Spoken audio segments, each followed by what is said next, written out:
Thank you, Mr. Chairman. Right now, we have the opportunity to protect our environment, safeguard our public health, and strengthen our national security with clean energy from critical minerals found right here in the United States, like in the Lithium Valley, in the Imperial Valley, at the Salton Sea region in my district. By filtering out critical minerals from closed-loop geothermal brine, such as lithium, cobalt, and nickel, we can reduce the need for mining. Mitigating our use of mining can help preserve our natural ecosystems because it would lessen land degradation and water and air pollution. And as we know, lithium is important for battery manufacturing. We will need batteries for our clean energy future. But while we increase production of batteries for clean energy technologies and our consumer products, we also need to make sure that we are properly and responsibly disposing of them and not creating pollution down the road, especially in creating frontline environmental injustice communities. Okay? As the demand for lithium-ion batteries continues to grow, we must implement policies that promote circularity to ensure that we are getting the most of our natural resources and are protecting public health and the environment in the process. In addition to optimizing recovery of critical minerals like lithium, the proper disposal of batteries can decrease the chances of them potentially releasing hazardous substances into the environment or bursting into flames when mixed with other toxic chemicals at landfills. By reducing these environmental and safety impacts, we can also keep the public healthier. Improperly disposed of batteries can end up in landfills that have the potential to release toxic chemicals into the environment.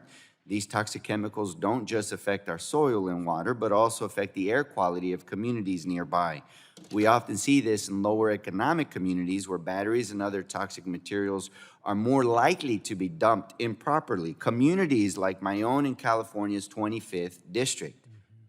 Improving how we manage our discarded batteries is an important component of strengthening our circular, or the reduce, reuse, and recycle economy.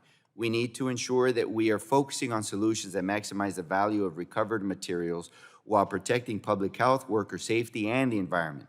Last Congress, my colleagues and I took action on this important issue through the Infrastructure Investment and Jobs Act, which allocated $15 million for EPA to develop a voluntary battery labeling guidelines and $10 million to develop best practices for battery collection. I'm glad to see that the EPA has made progress on these guidelines and best practices and look forward to the positive outcomes that will result from these efforts. So, Administrator Regan, can you please speak to the public health and environmental benefits of investing in this circular economy for batteries? Well, thank you for the question, and I do want to thank you, before I answer, thank you for your leadership on the Oasis Mobile Home Park. We really appreciate your leadership on that very important topic. Absolutely. When I travel the country and travel the world, the issue that young people talk about the most is recycling, and a lot of it is focused on battery recycling. I'll also tell you that the private sector is laser focused on battery recycling. Thank you for the resources in the bipartisan infrastructure law to focus specifically on battery recycling. So how do you think the voluntary labeling guidelines will help promote a circular and sustainable battery supply? Well, it just makes the process easier. If you have the labeling done, and if you have a priority on these products, then it's easier to gain access to. You can understand and quantify the amount, and then you can build a market around it. And that's what so many of our private sector friends want to do. They don't want to use the energy to really go mine again if they can recycle, preserve, and use that solar panel again or use that battery again. Yeah. We're seeing that interest from the private sector. So thank you for answering my call to have EPA coordinate and focus with the different agencies in my district around the Oasis Mobile Home Park.